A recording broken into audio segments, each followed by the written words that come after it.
Bonsoir, madame, monsieur, bienvenue à cette session d'information, l'essentiel de l'actualité de ce soir. Religion 2015, me voici, programme de prière en faveur de la Côte d'Ivoire a eu lieu le samedi dernier, déplacement de 25 000 personnes et présence des autorités politiques de Côte d'Ivoire. Et toujours en religion, consécration du pasteur Bowie Narcisse de la mission évangélique La Parole Prophétique MEPP d'Abidjan, les temps forts dans cette édition. Actualité africaine, renforcement de la coopération N'Djamena-Alger, le président Idriss Déby en Algérie. Et toujours sur le continent africain, cette fois-ci nous parlons santé, plus de 3500 orphelins du virus Ebola en Afrique de l'Ouest. La fièvre hémorragique continue son avancée macabre. Et actualité internationale, des débris et des corps de l'avion d'Air Asia localisé dans la mer de Java. Bienvenue à cette nouvelle session d'information. Nous démarrons cette édition avec le programme 2015 Me Voici, un programme qui avait pour thème la défaite totale du diable s'est déroulée au stade Félix Houphouët-Boigny. 25 000 personnes ont répondu présents à cette invitation. Était également présent le directeur général des cultes de Côte d'Ivoire, M. Bomba Messamba, et le ministre ivoirien de la promotion de la jeunesse, des sports et loisirs, Alain Lobognon. Le commentaire de Christian Brio. 2015, me voici. Le rassemblement ecclésiastique de cette fin d'année avec pour thème la défaite totale du diable a réuni le corps du Christ au stade Félix Houphouët-Boigny le samedi 27 décembre 2014 afin de prier pour toute la nation ivoirienne et d'ouvrir les portes de l'année 2015 sous la couverture spirituelle du Saint-Esprit et sous de meilleurs auspices. Cet événement qui a été marqué par les autorités politiques ecclésiastiques de Côte d'Ivoire et particulièrement par l'archevêque Kassida Zito, le directeur général des cultes, M. Bomba Messamba, et le ministre de la promotion, de la jeunesse et des sports et loisirs, M. Alain Lobognon. Après une direction bien tenue par le général Camille Makosso et différentes prestations des chants de l'Éternel, le directeur général des cultes, M. Bomba Messamba, a adressé des messages d'encouragement au peuple. Au nom de M. le ministre d'État, ministre de l'Intérieur et de la Sécurité, Monsieur Ahmed Bakayoko, je voudrais vous dire merci pour cette initiative de prière en faveur de la paix et de la prospérité de notre pays. Ensuite, Monsieur le ministre de la promotion de la jeunesse, des sports et loisirs, Monsieur Alain Lobognon, a félicité le peuple et les principaux initiateurs et par la suite traduit la disponibilité du chef de l'État, son Excellence M. Alassane Ouattara, pour les chrétiens. En témoigne ce stade qui a été offert gratuitement par le gouvernement pour la tenue de ce programme. Archevêque, bishop, pasteur de Côte d'Ivoire et peuple du Dieu vivant, je dis avec vous, Jésus est Seigneur. Chrétiennes, chrétiens, quand le révérend Makosso m'a parlé de ce programme, j'en ai parlé au président de la République, qui m'a demandé d'ouvrir à ses frais les portes de ce stade aux chrétiens de Côte d'Ivoire. Pour le président de la République, tant qu'il s'agira de prier pour la paix et la réconciliation en Côte d'Ivoire, il sera à votre écoute et à vos petits soins. Ce programme a été particulièrement marqué par le salut au drapeau avec l'hymne national de Côte d'Ivoire qui a été repris par tout le peuple accompagné par la fanfare. Ensuite, l'archevêque Kassida Zito a prononcé une prière de proclamation suivie d'une action prophétique où des colombes ont été relâchées. Nous déclarons année 2015, année de victoire, année où Jésus règne sur la nation. Il règne au nord, au sud, au centre, à l'ouest et à l'est. Vive la Côte d'Ivoire et que vive Jésus-Christ de Nazareth, le celui qui est ressuscité. 2015, me voici, a pris fin par des moments de bénédiction. C'est un peuple très heureux qui est retourné chez lui. Que Dieu vous bénisse. Une belle cérémonie a eu lieu à la mission évangélique La Parole Prophétique MEPP. Le pasteur Bowie Narcisse a été consacré ce lundi 29 décembre 2014, une cérémonie fort symbolique qui marque un autre tournant de son sacerdoce. Notre reportage. A été dûment consacré à Abidjan par le révérend prophète Bowie Louis Modeste et est autorisé à exercer toutes les fonctions du ministère de pasteur en accord avec la loi du gouvernement aussi longtemps que sa vie et son engagement sont en conformité avec nos lois et fondements de la doctrine biblique. C'est effectif. Désormais, le pasteur Bowie Narcisse a la pleine caution pour exercer sa mission, celle d'envoyer des âmes à Christ et permettre aux fils et filles de Dieu d'entrer dans leur bénédiction.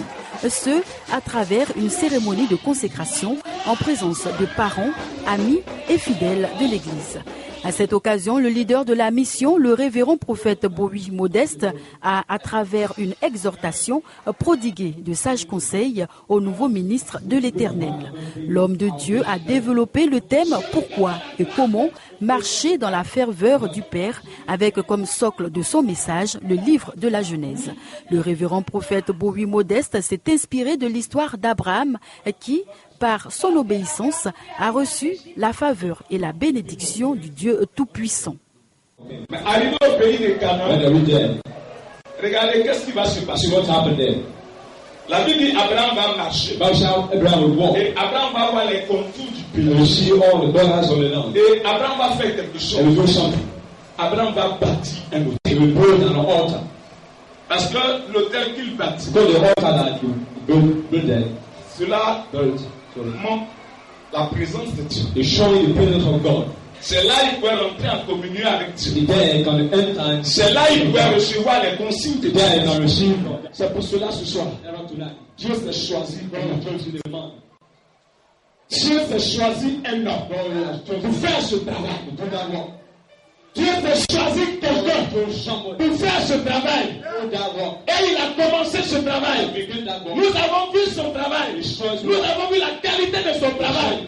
Alors ce soir, nous voulons le consacrer. L'impétrant, pour sa part, a exprimé sa joie et sa satisfaction. Ce jour du 29 décembre 2014, c'est un grand jour pour moi parce que c'est un jour d'une nouvelle naissance. Un jour où je rentre dans le sacerdoce. Ce jour-là, il faut que je marque les blanches et que je prenne un départ qui va me conduire loin dans l'œuvre du Seigneur. De nombreux cadeaux ont été offerts au pasteur pour mener à bien sa mission. En somme, une belle cérémonie. Que le nom du Seigneur soit béni. Amen. Consécration également de 31 pasteurs de l'église La Destinée, la maison de la destinée d'Abidjan. Une belle cérémonie présidée par le premier responsable de l'église, le pasteur Georges Amouako. La mission évangélique, la maison de la destinée, a vécu un événement exceptionnel le samedi 20 décembre dernier à sa maison mère de la Riviera, Bonhoumé.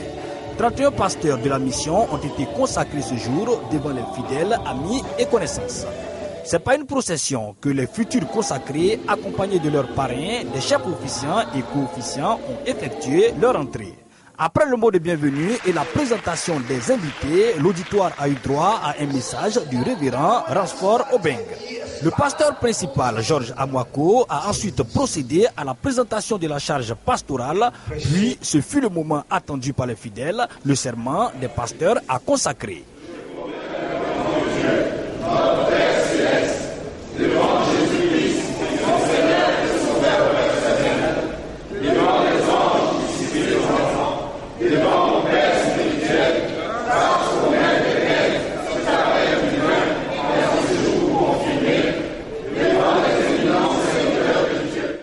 Un engagement suivi par la prière de consécration et l'onction d'huile.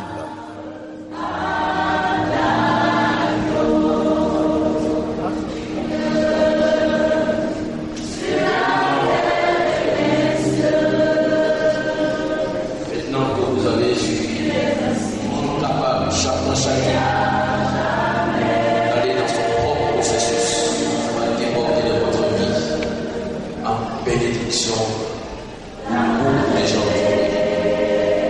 Au nom de Jésus. Amen.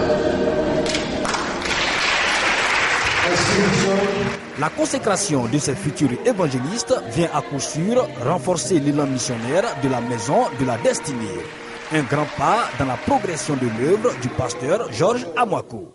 Les pasteurs qui viennent d'être consacrés ont été formés. Il y a 3 ans de formation pastorale, ministérielle, c'est très militaire même, pratique. Alors, et par la grâce de Dieu, tous les candidats ont été admis. Et c'est pour cette raison que ce matin, nous sommes venus avec tous les pasteurs d'Abidjan, les doyens, les hommes de Dieu, pour les consacrer, pour imposer la main sur eux et pour les libérer. Parce que Jésus dit, allez faire de toutes les nations mes disciples. Alors ils vont partir dans toutes les nations du monde. Au Togo, en France, tu peux imaginer. Alors, une trentaine de personnes, la plupart sont des missionnaires. Heureux et fiers de recevoir cette consécration, les nouveaux pasteurs de la mission évangélique La Maison de la Destinée promettent être à la hauteur de la mission, celle de promouvoir Jésus-Christ. Et pour moi, ce jour, c'est un jour glorieux, c'est un jour merveilleux, un jour de consécration où Dieu a décidé dans sa grandeur et dans sa puissance nous mettre à part pour une œuvre bien précise. Et pour moi, c'est un moment de joie. C'est un moment de fête et je voudrais être reconnaissant à Dieu, n'est-ce pas, pour l'organisation de ce programme qui permet encore de confirmer son appel et puis son cachet sur ma vie. Donc pour moi c'est un grand jour solennel, un jour que je vais à jamais matérialiser dans mon esprit et dans mon âme. Aujourd'hui c'est un nouveau jour pour moi, un jour solennel. Il faut dire que je n'ai jamais pensé. C'est jamais monté dans mon cœur qu'un jour je serai consacré pasteur. J'y m'en peux penser même. Mais je suis content parce que Dieu dit, ce qui est au-delà de vos pensées, ce qui échappe à votre compréhension, je vous le donne. Je remercie le Seigneur pour ce moment. Être ministre de Dieu, c'est merveilleux, c'est solennel, c'est divin. Et je remercie aujourd'hui l'Éternel des armées qui a mis tout en œuvre pour que je sois choisi par lui et le consacré. L'Église évangélique La Délivrance en Jésus-Christ, mission internationale, a célébré l'Éternel à travers la fête de moisson organisée le dimanche dernier au siège de la dite église à Abobo, c'est dans la capitale ivoirienne. Une belle cérémonie qui a réuni plusieurs fidèles avec à leur tête le général spécial apôtre Makende.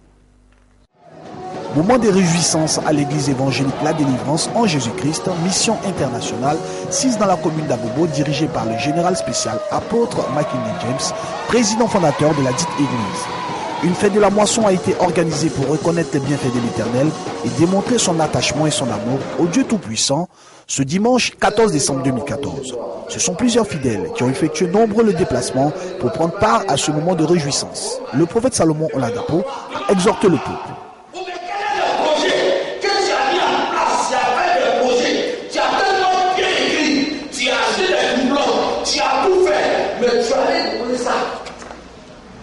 Au moment où tu penses qu'il va t'appeler, bizarrement, c'est tombé dans l'eau. Tu as vu comment on dit, c'est tombé dans l'eau. Aujourd'hui, ça va marcher au nom de Jésus. Une initiative du général spécial apôtre Makinde James qui a situé l'objectif de ce programme spécial. Le père de la maison, qui a 35 ans de ministère, s'est réjoui de cette belle fête organisée en l'honneur du Dieu Tout-Puissant.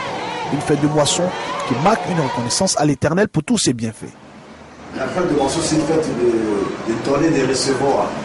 Et une fête de reconnaissance à l'égard de Dieu par rapport à tout ce que nous avons reçu dans le mois et dans l'année auprès de notre Dieu. Et vous savez que l'année comporte 365 jours.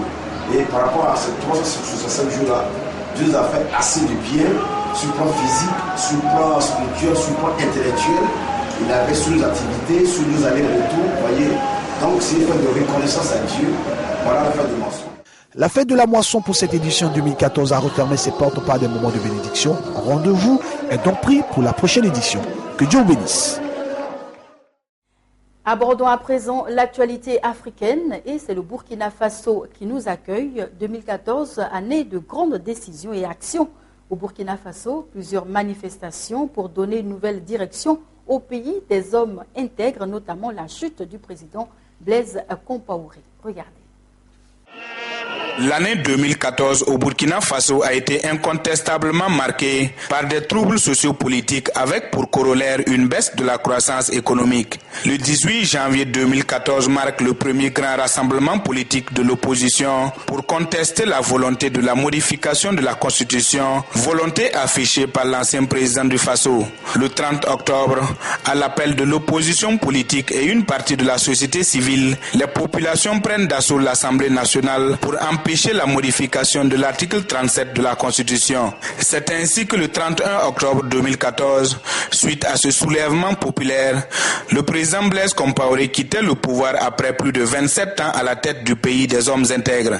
Après d'âpres négociations, l'armée cède le pouvoir à Michel Kafando, qui promet d'apporter un souffle nouveau au pays. Le message du peuple est clair et nous l'avons entendu. Plus jamais d'injustice.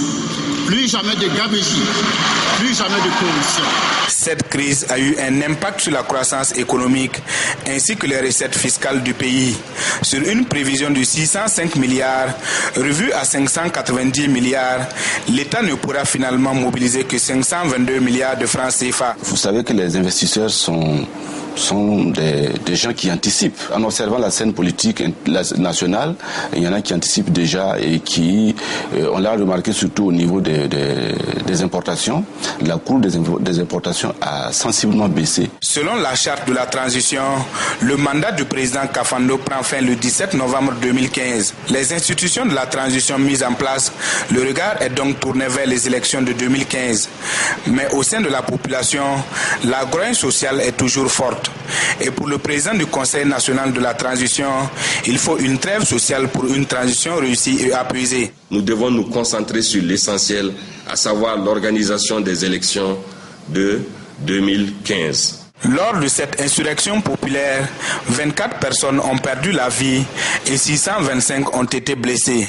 Des biens publics et privés ont été saccagés. Une situation qui a plongé plus de 5000 salariés au chômage. Le coût des dégâts est estimé à environ 200 milliards de francs CFA. Et nous le disions dans les titres, le président tchadien est en visite officielle en Algérie. Idriss Déby Itno et son homologue discuteront du renforcement de la coopération entre les deux pays ainsi que de la lutte contre le terrorisme dans la région. La lutte contre le terrorisme au Sahel occupe une place de choix dans les discussions entre les présidents Idriss Déby et Abdelaziz Bouteflika. Sur invitation de son homologue algérien, les deux présidents tenteront de trouver une solution à l'instabilité grandissante au Sahel, notamment en Libye, pays en proie à des conflits intenses depuis la chute du président Mouammar Kadhafi en 2011. C'est que la situation sécuritaire au niveau du Sahel et du Sahara d'ailleurs en général est marquée depuis un certain temps par l'émergence des groupes islamistes et des groupes terroristes. La mise en commun des moyens d'information, de renseignement et éventuellement la coordination des actions pourrait être bénéfique effectivement à terme dans la lutte contre ce terrorisme. La guerre contre le terrorisme s'est étendue au Sahel et à tout le Sahara à cause de la crise en Libye. Le 19 décembre dernier, les pays du Sahel ont appelé à une intervention militaire de l'ONU. Une déclaration qui n'a pas été du goût des autorités algériennes qui préconisent plutôt une solution politique interne. Les Libyens sont les seuls habilités à définir les fondements et les contours de la solution politique en dehors de toute forme d'ingérence étrangère. Nous avons une dette à l'égard du peuple frère libyen qui nous a soutenus durant notre guerre de libération nationale. C'est sous ce double prisme qu'il faut situer les efforts constants et persévérants que nous développons pour aider les parties libyennes à sortir de la logique de la confrontation armée et à faire prévaloir la voie du dialogue pour parvenir à une solution politique de cette crise qui dure depuis plus de 4 années. Cette visite qui prendra fin ce lundi permettra aussi aux deux chefs d'État d'analyser la nature de la coopération bilatérale qui les unit. Autre point au menu des discussions, les questions d'intérêt commun sur la scène internationale, notamment en Afrique. Et en images, l'armée camerounaise a engagé pour la toute première fois dimanche son aviation pour bombarder des combattants du groupe islamiste nigérien Boko Haram, une nouvelle gradation de la riposte camerounaise, a indiqué le gouvernement. Et en mot de santé, à présent, on pensait être sur la voie de son éradication. Que non, le virus Ebola continue son avancée macabre en Afrique de l'Ouest. Un bilan lourd, 4960 personnes décédées et des milliers d'orphelins. Regardez. Un abri pour les enfants dont les parents sont décédés de la fièvre hémorragique à virus Ebola. C'est l'objectif que se sont fixés certaines actions de bonne volonté en Guinée. Au moins 3700 enfants de Guinée, du Libéria et de la Sierra Leone ont perdu leurs parents à cause du virus Ebola depuis le début de l'épidémie en Afrique de l'Ouest. Conakry, la capitale de la Guinée, ouvre de plus en plus les orphelinats. Mais la stigmatisation des orphelins par crainte de contamination ne favorise pas l'insertion sociale de ces derniers. Je suis une maman, j'ai aussi des enfants. Ces enfants-là n'ont plus de situation, ni père ni mère.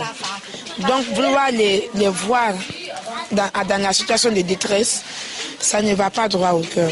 Raison pour laquelle je les ai approchés pour faire mon mieux, afin qu'ils ne soient plus stigmatisés. Pour apporter de l'aide aux orphelins de la fièvre hémorragique Ebola, Agnès a transformé en orphelinat un vieux centre de fax et de photocopie à Conakry. Ici, les enfants reçoivent le soutien financier venu du secteur privé. Nous avons du riz et du thé, mais pas beaucoup. J'ai du mal à dormir parce que je n'arrête pas de penser à la personne que je vais devenir dans le futur. J'ai perdu ma mère et mon père et je ne pense pas faire grand-chose de ma vie. L'organisation de l'aide à travers les programmes sociaux d'éducation reste un handicap pour la pérennité des actions humanitaires à l'endroit des orphelins d'Ebola. L'épidémie Ebola, qui a tué plus de 4900 personnes en Afrique de l'Ouest, fragilise la sphère socio-économique de la sous-région. L'actualité internationale est marquée par un seul point, des débris et des corps du vol QZ8501 d'AirAsia ont été retrouvés en mer de Java. L'avion d'AirAsia avait à son bord 162 passagers et membres d'équipage. Les recherches se poursuivent sur les premières images des objets repérés. On peut apercevoir une dizaine de grandes tailles, longs de plusieurs mètres. Deux d'entre eux ressemblent à une porte d'avion et à un toboggan d'urgence. Les débris de l'avion d'AirAsia ont été retrouvés en mer. Voici les toutes premières images des objets repérés. Une dizaine sont de grande taille, longs de plusieurs mètres. Deux d'entre eux ressemblent à une porte d'avion et à un toboggan d'urgence. Un gilet et des bouées de sauvetage, ainsi que des tubes de couleur orange, ont aussi été aperçus à 10 km précisément de la dernière position connue de l'appareil, en face des côtes de Kalimantan. Des bagages ont aussi été photographiés, flottant à la surface. Le ministère indonésien des Transports a confirmé que plusieurs débris étaient de couleur rouge et blanche, les couleurs de la compagnie AirAsia. Le contact avec le vol QZ8501 a été perdu dimanche matin avec 162 personnes à bord, dont un copilote français, alors que la zone traversée était très orageuse. Et nous allons clore cette édition d'information avec une petite information sur l'actualité sportive. Georges Weah, ancien footballeur international, embrasse véritablement sa carrière politique. Après le ballon rond, l'international du Libéria a été élu sénateur avec 78% des voix. Le leader du Congrès pour le changement démocratique, principal parti d'opposition, a dévancé Georges Sirleaf qui briguait également la circonscription du Mont-Serrado. Voilà, c'est ici que prend fin cette édition d'information. Le programme se poursuit sur la chaîne des Bénis. Que Dieu vous bénisse.